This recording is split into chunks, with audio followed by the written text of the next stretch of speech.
চট্টগ্রামে জনবান্ধব ও মানবিক পুলিশ গড়ে তোলার পাশাপাশি সন্ত্রাসীদের ব্যাপারে জিরো টলারেন্স ঘোষণা করেছেন জেলার নবনিযুক্ত পুলিশ সুপার মাসুদ আলম।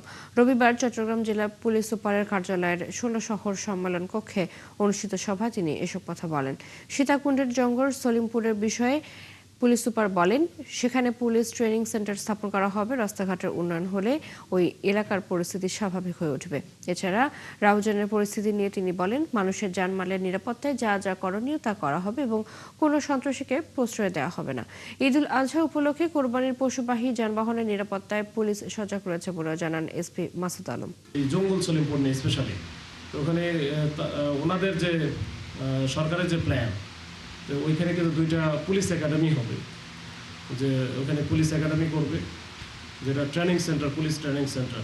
তো যার ফলে যেটা হবে যে ওইখানে পুলিশ সেন্টার ট্রেনিং সেন্টার যখন হবে, তো সেক্ষেত্রে তো ওইখানকার যে এখন যে জায়গাটা আমার কাছে বেশি মনে হয়েছে যে বেশি ভালোরেবল, সেটা হচ্ছে যে রাস্তাঘাট নাই।